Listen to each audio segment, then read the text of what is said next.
Hello, this is Martin Brossman, and the following 10-minute interview is with Paul Apollonia, a eBay and online sales expert, talking about how the part of relationship marketing has played with his business and also developing better discernment on who are the right customers and who aren't. I hope you find it useful and look forward to your comments below.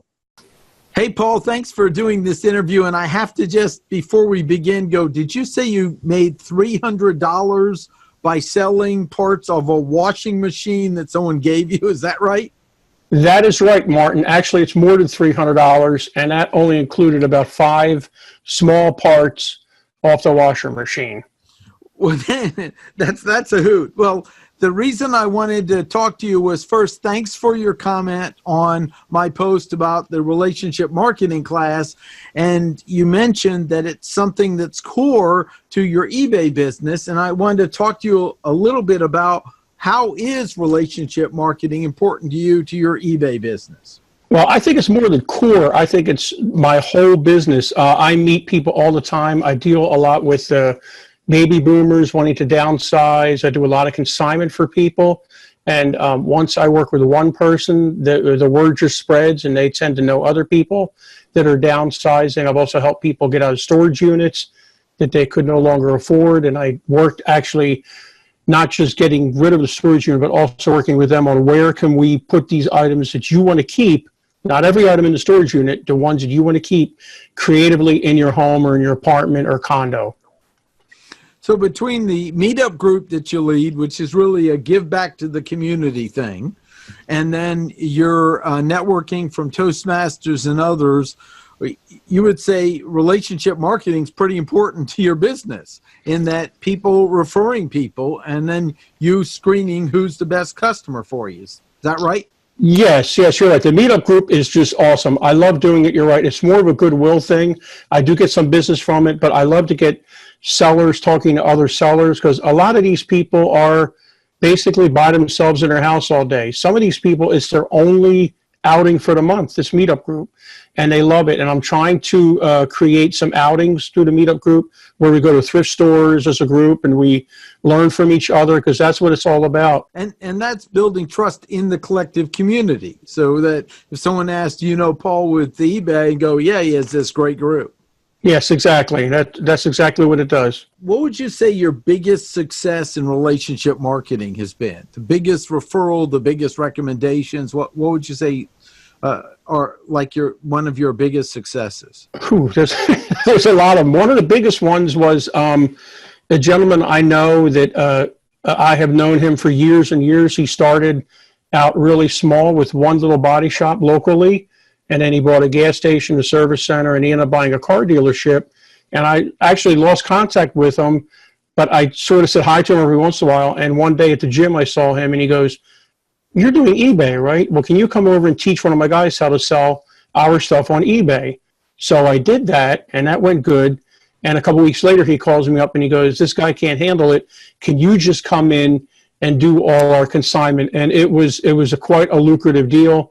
I sold thousands and thousands of dollars of old parts he didn't even realize were worth anything. Excellent. So there are, what did they call them? New parts? There's a term. New old. It's called new old stock in the online community. That means it's a new part, but it's been sitting on the shelf for a while. Now, a while has different definitions, but it can be for a while. You got them out the door. What would be an example of your biggest challenge with relationship marketing? I would say my biggest challenge at times is when I'm doing consignment and I go into someone's house and we're going through things, and let's say I'm looking at this cell phone case and I say, okay, yeah, we can get $20 for that. Okay, great. Okay, I look at this mouse, we can get $10 for that. And I say, ooh, this microphone. Well, we could probably get $150 for this. And they go, wait a minute, that's my grandfather's microphone. He was an amateur radio operator, and he uses microphone every day. This microphone is worth $2,000-$3,000. Right. And I say, no, it's worth market value and whatever that is. And sometimes it's sometimes it's a They get over it real quick, and I say, you know what, you should keep this item because you have definitely sentimental value to it, and you should keep it. Other times it turns into not a battle, but it turns into a real, you can really sit down with a person, and sometimes once they find one item that they're attached to, then all of a sudden they look at other stuff and go, oh, wait, I'm attached to that stuff too. And you have to say almost, well, let me let you think about this stuff, and I'll give you a call back in a week or two, because it's really important. I want people to get rid of things that you can almost throw away. Well, no, that you can throw away, that you can almost, like I say to people, you can take a hammer and just smash it right in front of you and not even care about it.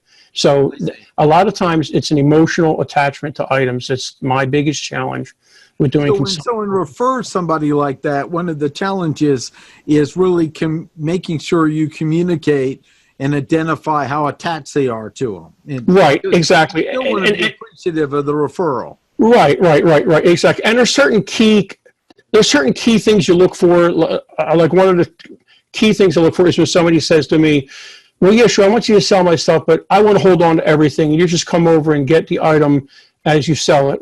That doesn't work for me, because I need to have that item, because I want to get that item out of your hands so you don't change your mind and stuff like that. What do you wish you knew when you started, or what's the biggest tip you have around relationship marketing for people? I would say just really getting to know the person, really get to know what's going on in their lives, because a lot of times people have a lot of stuff going on in their lives. And like when I'm training somebody, for example, on how to sell on eBay, on how to not get that part-time job and be able to stay at home with their family or with their spouse or girlfriend or just by themselves, whatever. I want to make sure that, like I always ask them, so what's going on in your life? Do you have kids? Are you taking care of elder parents? Are you, is your wife sick? Because you need to know all these things that's going on in their lives before you can say, okay, you know what? You can make $100 a week on eBay, or, hey, if you don't have any of this stuff going on, you can make $200 on eBay. But you need to know this stuff, because I'm not one to fill somebody up with false promises. Like a lot of people, oh, you can make $1 million, easy money. It's not easy money. It's work, but it's work that you can do from your home, from anywhere. And I want to make sure that I know the person. So I wish I would have known more about that. You wish you knew more to kind of understand the context of the person's lives. Right. You've been referred to and recommended, so that you wouldn't have spent as much time if they weren't ready to move. Is that right? Right, exactly. There must have been a time before you started networking that it was just more isolating. You talked about how your group, one of the things that your meetup group offers is it breaks the isolation of being self-employed.